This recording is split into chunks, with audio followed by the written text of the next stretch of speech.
சோழ மண்ணுக்கு உட்பட்ட எல்லா ஊரில் இருந்தும் ஒவ்வொருத்தரும் வந்து வழிபடணும். தாய்ப்பாலை விற்று அத்தனை நாளும் ஏய், எதுக்கு என் பின்னாடியே வந்துட்டே இருக்க?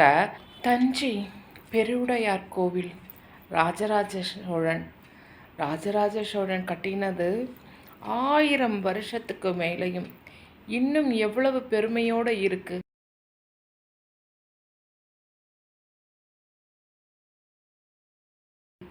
அது எப்படின்னா, ராஜராஜ சோழன் கோயில் கட்டி முடிச்சுட்டு, அந்த பெரிய கோவில், தஞ்சை பெரிய கோவிலை கட்டிட்டு அவர் என்ன பண்ணுறாரு, இங்கே எல்லாரும் இந்த சோழ மண்ணுக்கு உட்பட்ட எல்லா ஊரில் இருந்தும் ஒவ்வொருத்தரும் வந்து வழிபடணும், அவங்களுக்கு ஈஸியாக இருக்கணும் அப்படின்ற மாதிரி அவங்களுக்கு ஆடு மாடுகள்லாம் தானம் கொடுக்குறாரு. அது எப்படின்னா, அதை வச்சு அவங்களும் வைத்து பொழப்பு பார்க்கலாம், கோவிலுக்கும் விளக்கு போடலான்ற மாதிரி அவங்களுக்கு ஆடு மாடுகளை தானமாக கொடுக்குறாரு. அது மாதிரி ஒவ்வொருத்தரும் அங்கே வந்து அந்த நெய் விளக்கு போடுவாங்க. விளக்கு போடுறது இல்லாமல் கோயிலுக்கும் விளக்கு போட்ட மாதிரி ஆச்சு, அவங்க வீட்லேயும் நல்ல ஒரு வருமானம் ஆச்சு.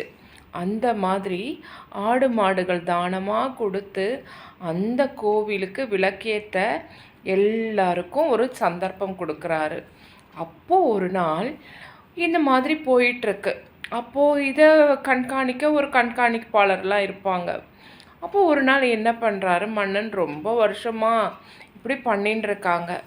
பட் ஆனால் ஒரு டைம் வந்து போகிறப்ப ஒரு சைடில் இருக்க ஒரு விளக்கு மட்டும் எரியாமல் இருந்திருக்கு. அப்போ ராஜராஜ சோழன் கேட்குறாரு, ஏன் இந்த விளக்கு மட்டும் எரியலை அப்படின்னு கேட்குறாரு.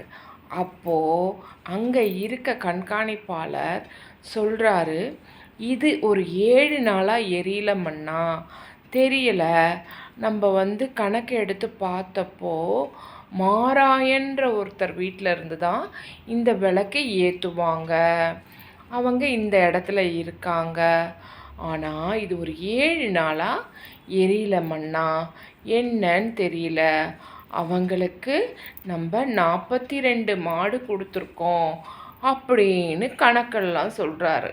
அப்போ ராஜராஜ சோழன் என்ன சொல்கிறாரு, ஓ ஏன் இப்படி ஆச்சு தெரியலையே, உடனே தேரை எடுங்க, அவங்க வீட்டுக்கு போவோம் அப்படின்னு மன்னனே போகிறாரு.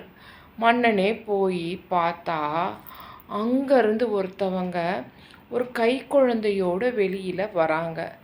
யாருமா நீங்கள் அப்படின்னு மன்னன் கேட்குறாரு. மன்னன் கேட்டப்போ அந்த பொண்ணு சொல்கிறா, நான் தான் மாராயனோட ஒய்ஃப் அப்படின்ற மாதிரி சொல்கிறா. ஏம்மா விளக்கு ஏற்றலை கோவிலில் அப்படின்னு கேட்டப்போ அவள் அழுதுகிட்டே சொல்கிறா, மன்னா என்னை மன்னிச்சிடுங்கன்னு காலில் விழுந்து அப்புறம் சொல்கிறா, எனக்கு போன மாதத்தில் வந்த வெள்ளத்தில் 42 மாடும் அடிச்சிட்டு போயிடுச்சு, அதை பார்க்க போன என்னோட கணவரும் அடிச்சிட்டு போயிட்டாரு, என் கணவரும் இறந்துட்டாரு, அதனால் என்னால் விளக்கேற்ற முடியல அப்படின்ட்டு அந்த பொண்ணு சொல்கிறா. அப்போது அந்த மன்னன் கேட்குறாரு, நீயோ 1 மாதம் ஆச்சுன்னு சொல்கிற, ஆனால் அந்த 23 நாள் எப்படி ஏற்றின அப்படின்னு மன்னன் கேட்குறாரு. அப்போ அந்த பொண்ணு அழுதுகிட்டே சொல்கிறா, இல்லை என்னோட தாய்ப்பாலை விற்று அத்தனை நாளும் ஏற்றினேன், ஆனால் இந்த 7 நாளாக அதுக்கும் வழி இல்லை, என் தாய்ப்பாலெல்லாம் வற்றி போச்சு, நான் என்ன செய்கிறது மன்னான்னு மறுபடியும் காலில் விழுந்து அழுகிறா. அப்போது மன்னன் இறங்கி வந்து இவளை இனிமே திருமஞ்சன சேவையில் இவங்க வேலை செய்ய பணிக்கிறேன், இவங்களுக்கு இப்போவே கல்வெட்டில் இவங்க பேரை பொறிக்கணும், தாய்ப்பாலை விற்று இந்த விளக்கை ஏற்றினவங்கன்னு அதில் பொறிக்கணும்னு மன்னன் சொல்லியிருக்காரு. அதனால தான் இத்தனை வருஷமானாலும் அந்த தஞ்சை பெருவுடையார் கோவில் நிமிர்ந்து நிற்குது. அந்த கால கட்டிடக்கலைக்கே எவ்வளவு பெருமை.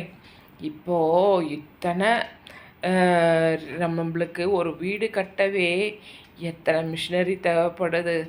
ஆனால் அப்போது இந்த மிஷினெல்லாம் இல்லாதப்பவே கட்டிடக்கலை அவ்வளவு நின்று பேசுது. நம்மளோட கட்டடக்கலை, தமிழரோட கட்டடக்கலை அவ்வளவு நின்று பேசுகிற அளவுக்கு இவ்வளவு நாளும் அந்த தஞ்சை பெருவுடையார் கோவில் நின்று பேசுது. இதுக்கு தமிழருக்கு சான்று இதை விட வேணுமோ? எவ்வளவு பார்த்தீங்களா? மன்னர்கள் மக்கள் நல்லா இருந்தாதான் அந்த நாடு நல்லா இருக்கும்னு அவங்களுடைய சுய விருப்பத்தை கூட விட்டுட்டு மக்களுக்காகவே வாழ்ந்திருக்காங்க. கோவிலுங்கிறது எல்லா மக்களும் அதாவது கீழ்த்தர மக்கள் மேல்தர மக்கள்ன்றது இல்லாமல் எல்லாரும் பயனடையணும், சுவாமியோட ஆசீர்வாதம் எல்லாருக்கும் கிடைக்கணும்னு அவங்கெல்லாம் அப்படி தான் யோசிச்சுருக்காங்க. சின்னவங்களும் வந்து பயனடையணும்னுட்டு அதுக்கானதை அவங்களே தானமும் கொடுத்துருக்காங்க. அதை மாதிரியெல்லாம் போயிருக்கு நாடு. அப்படியெல்லாம் மன்னர்கள் ஆட்சி செஞ்சுருக்காங்க. என்ன ஒரு பாரம்பரியமான மனிதாபிமானம் எப்படி நிலைநிறுத்துகிறாங்க! இதை விட சான்று வேண்டுமா? ஒரு புதர் கீழே ஒரு பாம்பு சுற்றிகிட்டே இருக்கு. என்னன்னு பார்த்தா ஒரு மின்மினி பூச்சி, ஃபயர்ஃப்ளை. அது என்ன பண்ணுது? சுற்றிக்கிட்டே இருக்கு. அது பின்னாடியே இதுவும் போயிட்டே இருக்கு. அப்போ திடீர்னு அது திரும்பி பார்த்து, ஏய் எதுக்கு என் பின்னாடியே வந்துட்டே இருக்க அப்படின்னு கேட்குது. அப்போது இந்த பாம்பு சொல்லுது, உன்னை சாப்பிட்றதுக்கு தான் அப்படின்னு சொல்லுது. அப்போ அந்த மின்மினி பூச்சி சொல்லுது, ஏய் நீ என்ன முட்டாளா? உனக்கு என்ன பைத்தியம் பிடிச்சிருச்சா? என்னை சாப்பிட்டா உன்னோட பசி தீருமா? நானே சும்மா தம்மா தூண்டு இருக்கேன், என்னை சாப்பிட்டா உன் பசி தீருமா அப்படின்னு கேட்குது. கொஞ்சமாவது வேணா உனக்கு வேறு ஏதாவது ஒரு போயிட்டு கொஞ்சம் பெருசாக சாப்பிட்டியானா உனக்கும் பசியாரும். என்னை சாப்பிட்டா சும்மா மூச்சு விடுறதுக்கு கூட ஆகாது, போயா போ, வேறு எதனா பாரு அப்படிங்குது. அப்போது அந்த பாம்பு சொல்லுது, ஏய் நீ எனக்கு ஒன்றும் பசி ஆர்த்த மாட்ட, உன்னை சாப்பிட்டா எனக்கு பசி ஆறாது. ஆனால் நீ இப்படி சுற்றுற பற்றியா, பளபளான்னு சுற்றுற பற்றியா, அது எனக்கு பிடிக்கல, அதை தான் நான் சாப்பிடுவேன், உன்னை சாப்பிடுவேன், அது எனக்கு பிடிக்கலங்க தான். அப்போ அது சொல்லுதான், அடப்பாவி இதுக்காகவாடா என்னை சுற்றுற, நான் என்னை சாப்பிட்டா உனக்கு ஒன்றுத்துக்கும் ஆகாதுடான்னு. அது எவ்வளவு சொல்லியும் அது பிடிக்கவும் முடியல, அது பறந்துக்கிட்டே இருக்குது, இதுவும் சுற்றிக்கிட்டே இருக்குது. இது எதுக்குன்னா அந்த பாம்புக்காகவோ அந்த மின்மினி பூச்சிக்காகவோ இந்த கதையை சொல்லலை. இந்த மாதிரி நம்மளை சுற்றியும் பல பேர் இருப்பாங்க, நம்மளுக்கு தெரியாமலே இருப்பாங்க. அவங்க எப்படா நம்ம காலை வாரலாம், எப்படா நம்மளை பற்றி குறை சொல்லலாம், எப்படா இவன் நாசமாக போவா அப்படியெல்லாம் சுற்றிக்கிட்டு இருப்பாங்க. அவங்கள கண்டெல்லாம் நம்ம பயப்பட்டோம்னா வேலைக்கே ஆகாது. நம்ம பாட்டுக்கிட்டு ஷைன் ஆகிட்டு போய்கிட்டே இருக்கணும். நம்ம மனசில் கஷ்டம் இருந்தாலும் நம்ம வெளியில் காமிச்சிக்கக்கூடாது.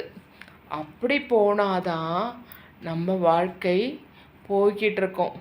இவனுக்கு பயந்து அவனுக்கு பயந்தெல்லாம் இருந்தோம்னா நம்மளை தலையில் தட்டி உட்கார வச்சுருவாங்க. நம்மளை வளரக்கூடாது, நம்மளை அழிக்கணும், அவங்க நல்லா இருக்கக்கூடாதுன்னு நினைக்கிறவங்க முன்னாடி வாழ்ந்து காட்டுறோம் பாருங்க, அதுதான் பெரிய விஷயம். அதனால் நம்ம எப்பயுமே மற்றவங்க முன்னாடி